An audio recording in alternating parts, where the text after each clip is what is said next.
Dear Patriots, before the news starts, please subscribe to our patriotic channel by clicking the subscribe button. Give us a thumbs up to this video. Don't forget to leave your opinion below in the comments section. Share the news on Facebook and Twitter so you friends see it. Thank you. CNN says that wanting to separate race from sports makes you white supremacist. Ever since President Trump made his stand against NFL players insulting our flag, the mainstream media has tried to call Trump a racist. However, President Trump denied that his comments had anything to do with race. They were just about disrespecting the country. However, CNN continues to make it about race.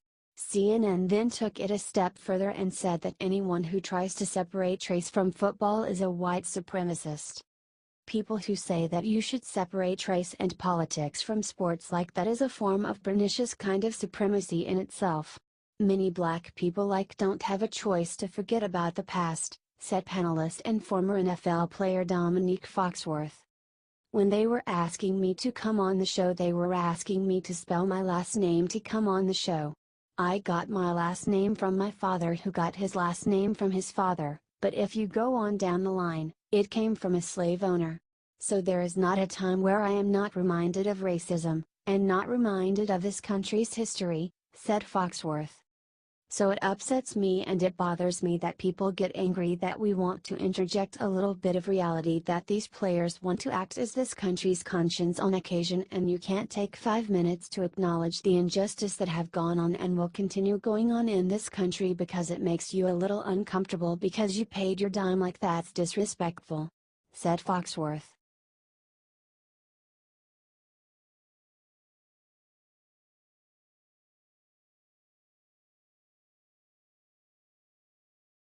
Hillary Clinton admits she wouldn't support a woman president unless they do one thing.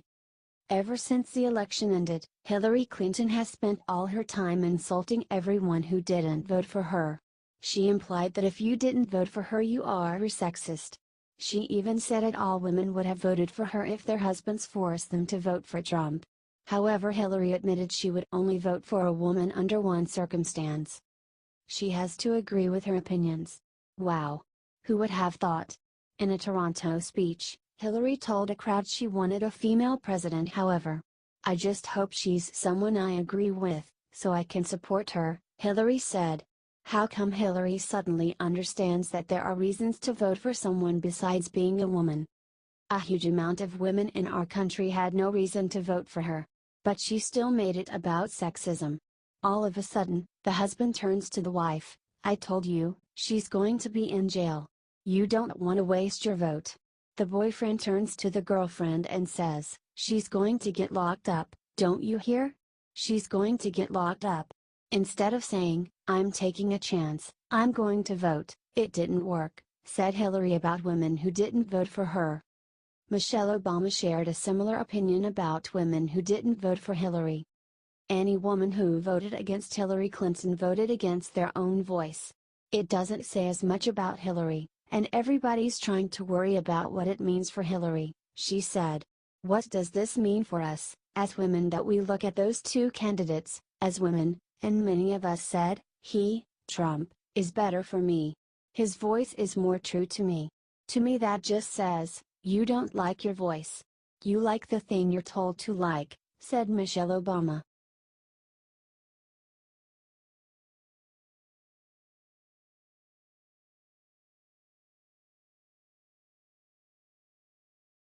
Librarian who attacked Melania for donating racist Dr. Seuss books just got exposed.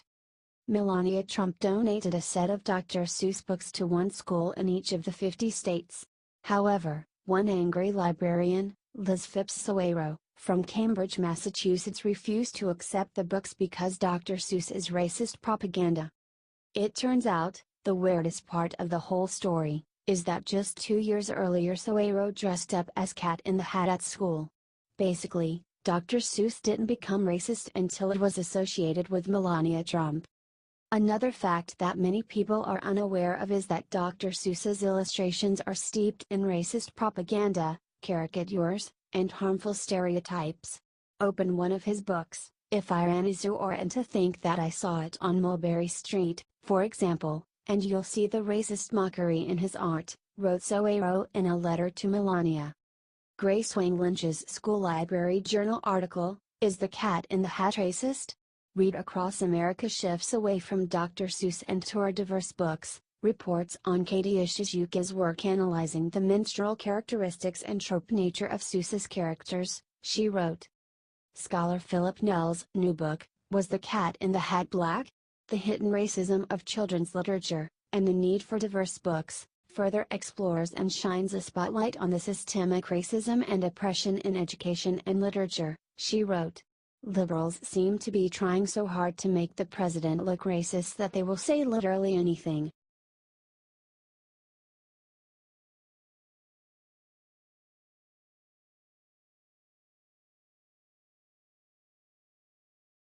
NFL players just use their moms to scold Trump for using bad words, it's a new low.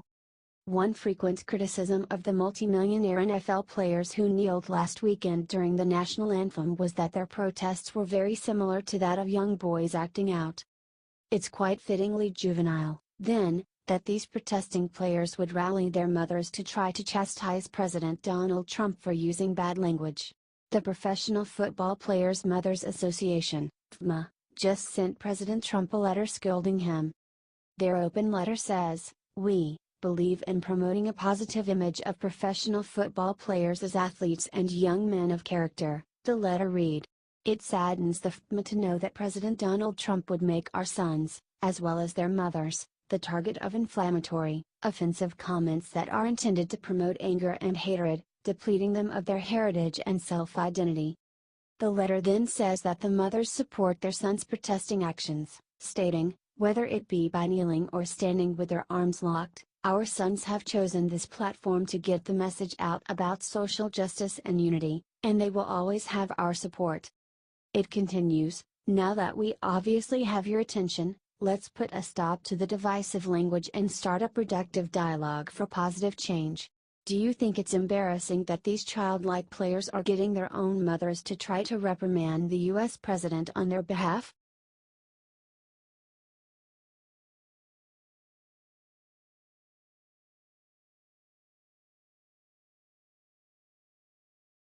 Rush Limbaugh exposes why the GOP can't afford for Trump to succeed.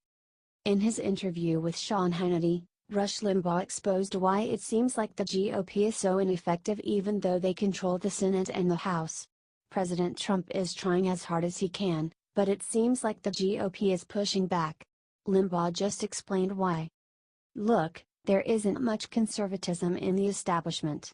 There are Republicans and Democrats, but it's basically people who are pro-government, pro-Washington, think government and Washington is the center of the world," said Limbaugh. "They'll give occasional mentions of these things that you mention, these policies to placate voters. But going back to an original question you had here, they don't want Trump to succeed with his agenda. They can't afford that. I'm not exaggerating here and trying to say things for a soundbite that Fox replays the rest of the day.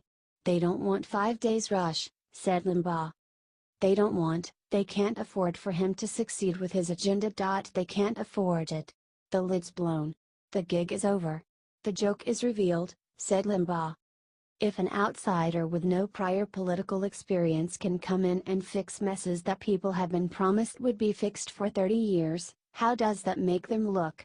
They can't allow that to happen, said Limbaugh. Do you think he is right?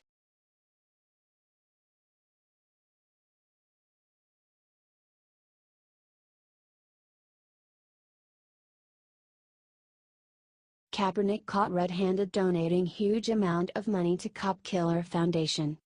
Unemployed football player Colin Kaepernick was just caught giving a huge amount of money to a cop killer organization. Over a year ago, Kaepernick started kneeling for the national anthem and now many other players are following in his footsteps. He has said a large number of un-American and anti-police things, but this could be the worst. Assata Shakur was a member of the Black Liberation Army, who are described as a black nationalist guerrilla group. She was convicted of first-degree murder of State Trooper Werner Forster. She escaped from prison in 1979 and fled to Cuba, where she was granted political asylum. Kaepernick just donated $25,000 to a group honoring her called Assata's Daughters. We believe it is our duty to fight for our freedom. We come together and struggle as radical Black feminists and organizers, under the shared respect, love and study of Assata Shakur, they wrote on their website.